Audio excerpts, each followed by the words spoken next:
Cześć kochani, dzisiaj ponownie witam się z Wami z dzielnicy Karaköy i tak jak Wam obiecałam w poprzednim odcinku, dzisiaj pokażę Wam trochę inną odsłonę tej dzielnicy. Dzisiaj zabiorę Was do bardzo nowoczesnego miejsca, które nazywa się Galata Port.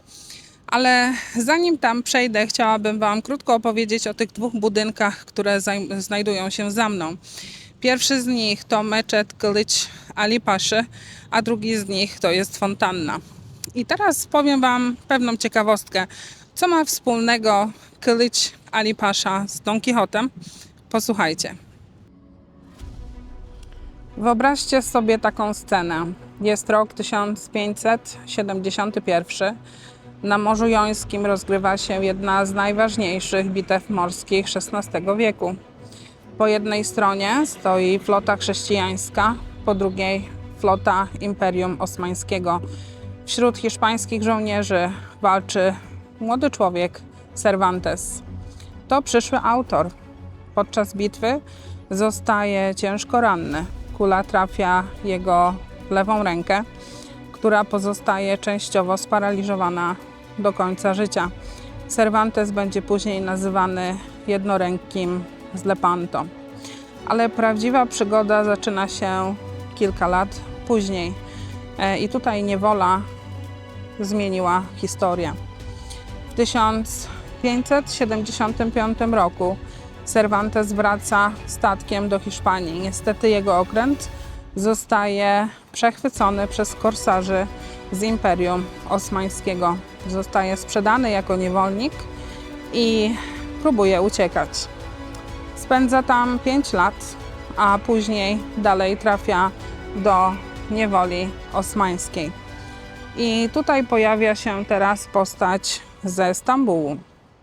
I tutaj należy wspomnieć właśnie postać Kılıç Ali Paszy, dlatego że Kılıç Ali Pasza i Cervantes walczyli w tej samej bitwie, z której Cervantes został wzięty do niewoli. Kılıç Ali Pasza był tak naprawdę Włochem, który jako młody chłopiec został porwany przez Imperium Osmańskie, przez żołnierzy Imperium Osmańskiego. Przeszedł na islam, a z czasem wspiął się po szczeblach kariery i został admirałem jednej z największych flot Imperium Osmańskiego. Czy Kılıç Ali Pasza i Cervantes się spotkali?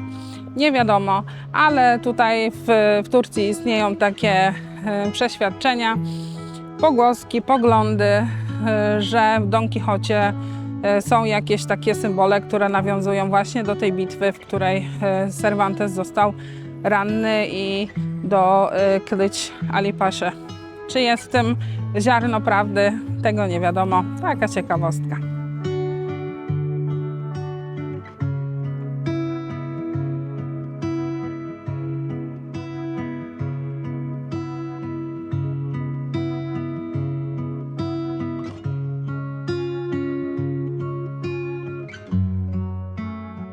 Zanim przejdę do kompleksu Galata Port, chciałabym Wam krótko powiedzieć, jak tutaj dojechać. Można tutaj dojechać tramwajem linii T1 i wysiąść na przystanku Tophane.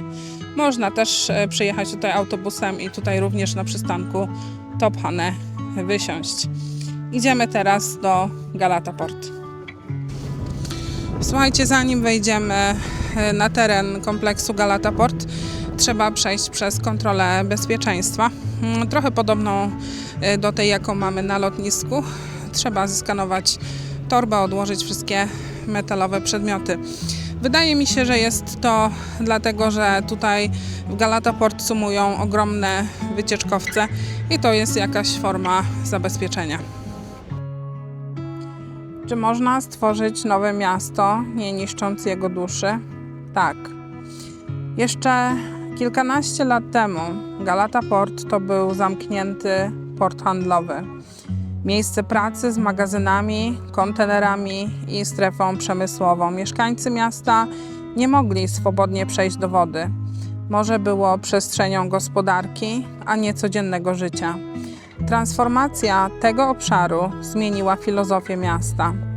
Terminal statków wycieczkowych został ukryty pod ziemią. Statki nadal tutaj przybijają, ale ludzie mogą swobodnie spacerować nad nimi. Galata Port Istanbul jest przykładem modelu otwartego portu. Chodzi o to, żeby port nie był tylko infrastrukturą, ale częścią życia miasta. W pobliżu znajduje się Istanbul Modern, czyli Muzeum Sztuki Współczesnej Turcji. Budowa kompleksu Galata Port budziła wiele kontrowersji wśród mieszkańców Stambułu. Jedni twierdzili, że takie nowoczesne, urbanistyczne zagospodarowanie przestrzeni może zaburzyć historyczną wartość tego miejsca. Inni natomiast twierdzili, że jest to wielka szansa na rozwój Stambułu. I tak jak to zwykle bywa w dużych miastach, prawda leży zawsze gdzieś pośrodku.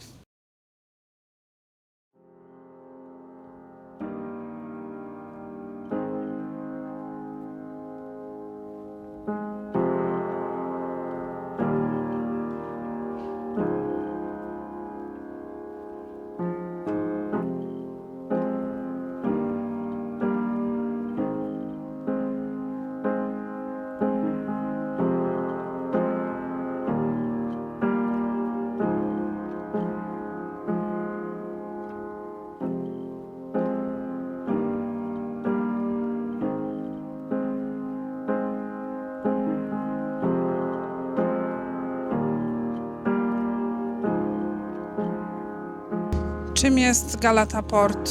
Oprócz tego, że jest portem, przy którym cumują ogromne wycieczkowce, to jest przede wszystkim takie nowoczesne i odkryte centrum handlowe, w którym znajduje się bardzo dużo dosyć drogich sklepów oraz restauracji i kawiarni.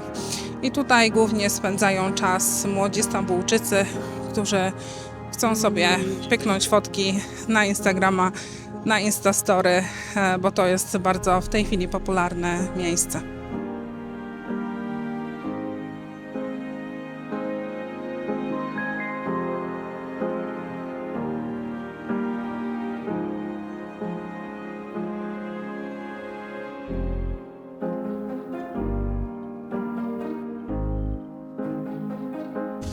Na szczęście w tej chwili nie ma przycumowanego żadnego dużego wycieczkowca i przez to mamy odkryty widok na cieśninę Bosfor. Można tutaj stąd spokojnie zobaczyć pałac Topkapı oraz Hagię Sofię oraz minarety błękitnego meczetu. Widok jest naprawdę fajny. Można też oczywiście zobaczyć azjatycką stronę, którą za chwilę Wam pokażę.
Karaköy i Galata Port pokazują dwa oblicza miasta. Jedno pamięta portową historię, druga spogląda w przyszłość globalnej metropolii. Stambuł od zawsze był miastem granic, ale miasta mogą się zmieniać, a porty modernizować, a Bosfor zawsze będzie spokojnie obserwował historię człowieka.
I kochani, to wszystko na dzisiaj. Dzięki za tą wycieczkę.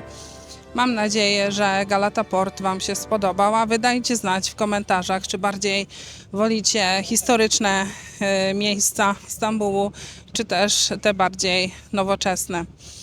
Oczywiście zapraszam do subskrypcji, obserwowania, lajkowania, komentowania. Dziękuję na dzisiaj. Do zobaczenia w następnym odcinku. Pa, pa.